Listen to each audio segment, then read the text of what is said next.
الحمد لله رب العالمين أشهد أن لا إله إلا الله وحده لا شريك له وأشهد أن سيدنا ومولانا محمدا عبده ورسوله أما بعد فأعوذ بالله من الشيطان الرجيم بسم الله الرحمن الرحيم فإذا جاءت الطامة الكبرى يوم يتذكر الإنسان ما سعى وبرزت الجحيم لمن يرى فأما من طغى وآثر الحياة الدنيا فإن الجحيم هي المأوى وأما من خاف مقام ربه ونهى النفس عن الهوى فإن الجنة هي المأوى يسألونك عن الساعة أيان مرساها فيما أنت من ذكراها إلى ربك منتهاها إنما أنت منذر من يخشاها كأنهم يوم يرونها لم يلبثوا إلا عشية أو ضحاها صدق الله مولانا العلي العظيم۔ اللہ نے ارشاد فرمایا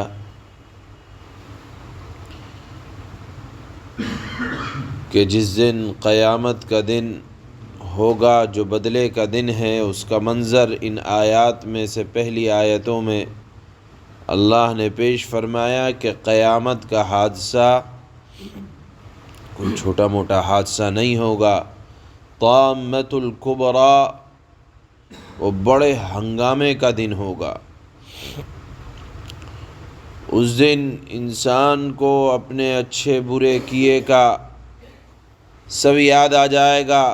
کہ کہاں کون سے موقع پہ کیا گناہ کیا گیا، کون سے موقع پر نیکی کی گئی۔ اللہ نے ایک جملہ استعمال فرمایا ما سعی، انسان یاد کر لے گا ان تمام کاموں کو جو اس نے جن کاموں کے سلسلے میں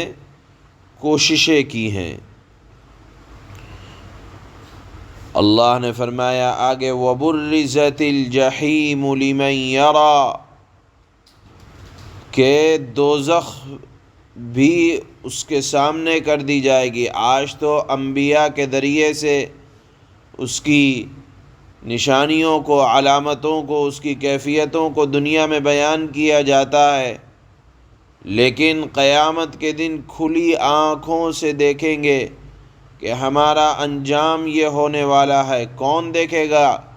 فَأَمَّا مَنْ طَغَى وَآثَرَ الْحَيَاةَ الدُّنْيَا، وہ دیکھے گا جس نے سرکشی کی ہوگی، جس شخص نے سرکشی کی ہوگی، یعنی من مانی زندگی گزاری ہوگی۔ وَآثَرَ الْحَيَاةَ الدُّنْيَا، اور آخرت کے معاملے میں دنیا کے کاموں کو ترجیح دیا ہوگا۔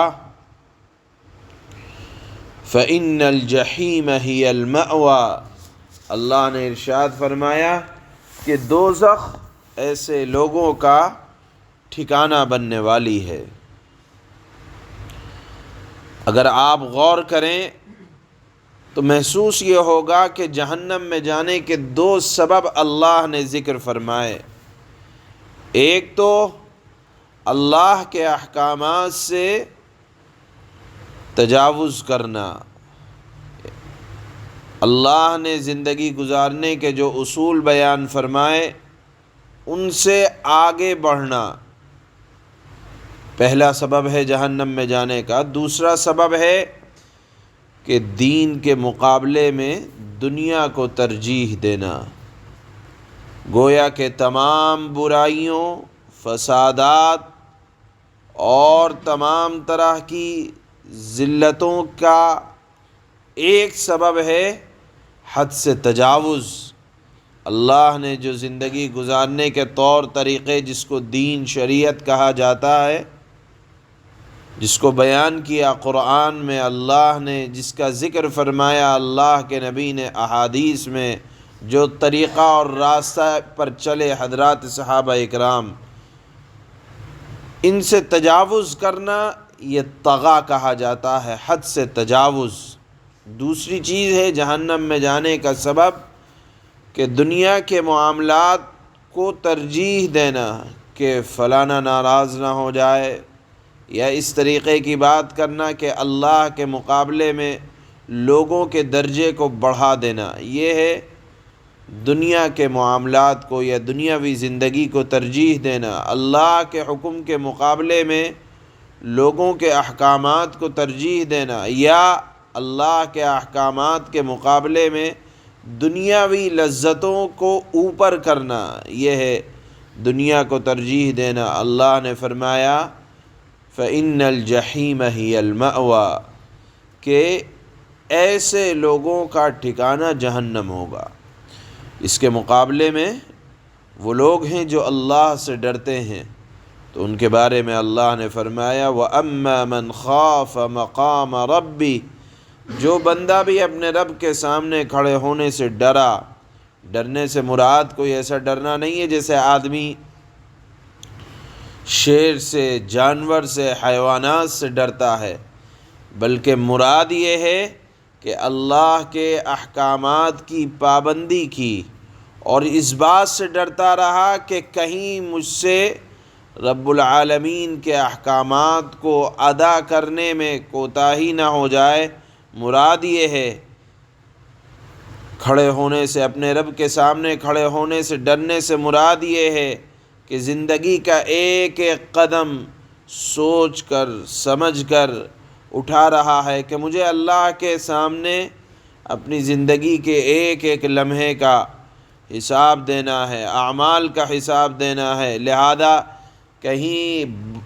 اللہ نے جو زندگی گزارنے کا طریقہ بیان کیا ہے، کہیں ایک انچ برابر بھی میں آگے نہ بڑھ جاؤں، اپنے آپ کو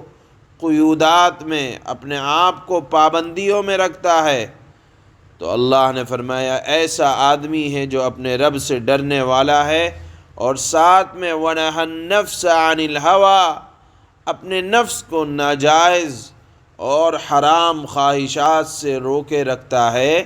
تو فَإِنَّ الْجَنَّةَ هِيَ الْمَأْوَىٰ، اس کا ٹھکانہ بالتحقیق جنت ہی ہونے والا ہے۔ اگر ایک جملے میں اس بات کو سمیٹا جائے تو آپ سمجھیں کہ دنیا کی زندگی کی تمام نیکیاں اور تمام نیک صفات اور تمام بہترین اخلاق یہ بنیاد ہے جنت میں جانے کے لیے، اور نفس کو ناجائز خواہشات سے روکنا یہ سبب ہے جنت میں جانے کا۔ اللہ کے نبی صلی اللہ علیہ وسلم جب اس بات کا ذکر فرمایا کرتے تھے تو اعتراض کرنے والے اعتراض کرتے، میاں جنت جہنم تو آئے گی تب جب قیامت آئے گی، یہ قیامت کب آئے گی؟ آپ اس کے سلسلے میں وضاحت کیوں نہیں کرتے؟ چنانچہ مذاق بنایا کرتے تھے، اللہ کے نبی کو تکلیف دیا کرتے تھے۔ اللہ نے فرمایا کہ اے نبی صلی اللہ علیہ وسلم، آپ فکر میں نہ پڑیں، آپ کا کام قیامت کا متعینہ وقت بتانا نہیں ہے، آپ کا کام تو یہ ہے کہ قیامت کی خبر بتلا دو، اس کا وقت کب آئے گا، کون سی گھڑی ہوگی، کتنے دن باقی رہ گئے، کون سی تاریخ ہوگی، آپ اس کام کے لیے نہیں بھیجے گئے۔ آپ کا کام تو یہ ہے کہ قیامت کے دن سے آپ لوگوں کو باخبر کر دے، آئے گی جب اللہ کی مرضی ہوگی، اللہ کا حکم ہوگا۔ اور سن لو، اللہ نے فرمایا خاتمے پر کہ قیامت کے دن آنکھیں کھلی کی کھلی رہ جائیں گی، اور جن لذتوں نے اور مصروفیتوں نے انسان کو اپنے انجام سے غافل بنا رکھا ہے وہ بالکل بے حیثیت بے حقیقت معلوم ہوگا۔ جیسے اس کی مثال علماء نے دی ہے، جیسے کوئی ننھا بچہ ہوتا ہے، اس کو بہلانے کے لیے ماں باپ اس کو خاموش کرنے کے لیے، چپ کرنے کے لیے ہاتھ میں جھنجھنا دے دیتے ہیں، کھلونا دے دیا کرتے ہیں، لیکن جب وہی بچہ بڑا ہوتا ہے آپ اس کو ذرا جھنجھنا یا کوئی کھلونا دیں اور کہیں کہ تم بچپن میں اس سے بڑے خوش ہوا کرتے تھے اور تم اس کی آواز کو سن کر بڑا لطف اندوز ہوا کرتے تھے، لو آج ہم تمہارے لیے اتنے سارے کھلونے لائے ہیں، وہ اپنے بڑوں سے کہے گا آپ کو میں ہی ملا تھا مذاق کرنے کے لیے، وہ بچپن کا وقت تھا۔ اور وہ چیزیں جو اس کی زندگی کا سب سے بڑا سرمایہ ہوتی ہیں، بچوں کے لیے زندگی کا سب سے بڑا سرمایہ ان کے کھلونے ہوتے ہیں جن سے وہ بچپن میں کھیلا کرتے تھے، اگر جوانی میں بڑھاپے میں لا کر دے دیے جائے تو وہ کہے گا کہ میرے ساتھ مذاق ہو رہا ہے۔ اللہ فرماتے ہیں آخرت میں جانے کے بعد قیامت کے دن جن مصروفیتوں میں لوگ رہتے ہیں اور جب ان کی حقیقت کھل کر سامنے آئے گی تو یہ سمجھے گا کہ یہ تو وقت ضائع ہونے کے علاوہ کوئی کام نہیں ہوا، اور یہ کہے گا کہ دنیا میں ایسا لگتا ہے کہ صرف ایک صبح ایک شام ہی ہمارا گزرا ہے، گویا کہ قیامت کے مقابلے میں دنیا کی زندگی بہت کم معلوم ہوگی اور بے حیثیت معلوم ہوگی۔ اللہ نے فرمایا کہ دیکھو یہ دنیا کی زندگی کا خاصہ اور حیثیت ہے، اس مضمون پر اللہ نے اس صورت کو مکمل فرمایا ہے۔ اس صورت کے بارے میں بھی آتا ہے، ہر صورت کے اپنے کچھ خواص ہوتے ہیں۔ لکھا ہے کہ جس کو ظالم سے ڈر ہو، ظالم کے ظلم کا اندیشہ ہو، تو اس کو اس صورت کے پڑھنے کی وجہ سے اللہ ظالم سے محفوظ فرما دیں گے کہ اللہ نے اس صورت کے اندر فرعون جیسے نامراد آدمی کا ذکر فرمایا اور اس کے مقابلے میں حضرت موسیٰ علیہ السلام کی اس دعوت کا ذکر فرمایا جو آپ نے فرعون کے دربار میں جا کر دی تھی۔ اسی صورت میں یہ معلوم ہوا کہ فرعون جیسے طاقتور انسان جو اپنی دنیا کو ہی اپنا مقصد سمجھتے تھے وہ اس دنیا میں نہیں رہ پائے، تو بڑے سے بڑے ظالم کو سمجھ لینا چاہیے کہ تمہاری طاقت فرعون کی طاقت سے زیادہ نہیں ہے۔ اللہ نے اس کے مقابلے میں حضرت موسیٰ کو بھیجا تھا اور ظالم کے ظلم کو اللہ نے چکنا چور کر دیا تھا، تو جان لو اللہ رب العزت والجلال دنیا کے کسی ظالم کو بہت دنوں تک برداشت نہیں فرمایا کرتے۔ آج کی آیتوں میں بھی اللہ نے قیامت کے دن کے بعض احوال کو بیان فرمایا۔ اللہ فرماتے ہیں فَإِذَا جَاءَتِ الطَّامَّةُ الْكُبْرَى، پھر جب وہ سب سے بڑا ہنگامہ برپا ہوگا، مراد ہے قیامت کے دن، تو کیا ہوگا؟ یوم یتذکر الانسان ما سعی، جس دن انسان اپنا سارا کیا دھرا یاد کرے گا، کیا کر کے آیا ہے دنیا میں، ایک ایک لمحہ یاد آ جائے گا، نیکیوں کا بھی اور برائیوں کا بھی۔ وَبُرِّزَتِ الْجَحِيمُ لِمَنْ يَرَى، اور دوزخ ہر دیکھنے والے کے سامنے ظاہر کر دی جائے گی، چھپی چھپائی بات نہیں رہے گی۔ آج اس کی علامتیں سامنے ہیں لیکن آنکھوں سے اوجھل ہے، قیامت کے دن سب کچھ اللہ حجابات کو اٹھا دیں گے۔ فَأَمَّا مَنْ طَغَى وَآثَرَ الْحَيَاةَ الدُّنْيَا فَإِنَّ الْجَحِيمَ هِيَ الْمَأْوَى، تو وہ جس نے سرکشی کی تھی، حد سے تجاوز کیا تھا، دنیا کی زندگی کو آخرت کی زندگی پر ترجیح دی تھی، تو دوزخ ہی اس کا ٹھکانہ ہوگی۔ وَأَمَّا مَنْ خَافَ مَقَامَ رَبِّهِ وَنَهَى النَّفْسَ عَنِ الْهَوَىٰ فَإِنَّ الْجَنَّةَ هِيَ الْمَأْوَىٰ۔ اور جو اپنے پروردگار کے سامنے کھڑے ہونے کا خوف رکھتا تھا، یعنی اللہ کے سامنے حساب دینے کا، اپنے اعمال کے حساب دینے کا اس کو احساس تھا، اور اپنے آپ کو، اپنے نفس کو بری خواہشات سے روکے رکھتا تھا، تو جنت ہی اس کا ٹھکانہ ہے۔ يَسْأَلُونَكَ عَنِ السَّاعَةِ أَيَّانَ مُرْسَاهَا فِيمَ أَنْتَ مِنْ ذِكْرَاهَا إِلَى رَبِّكَ مُنْتَهَاهَا إِنَّمَا أَنْتَ مُنْذِرُ مَنْ يَخْشَاهَا۔ اے نبی صلی اللہ علیہ وسلم، یہ لوگ آپ سے قیامت کی گھڑی کے بارے میں پوچھتے ہیں کہ وہ کب قائم ہوگی۔ تمہارا یہ بات بیان کرنے سے کیا کام؟ یعنی آپ قیامت کی گھڑی بتلانے کے لیے تھوڑی بھیجے گئے ہیں، یہ اللہ کا مقصد ہے۔ اس کا علم، قیامت کا علم تو تمہارے پروردگار پر ختم ہے، اللہ کی جب مرضی ہوگی حکم ہو جائے گا۔ جو شخص اس سے ڈرتا ہو، آپ تو صرف اس کو خبردار کرنے والے ہیں۔ انما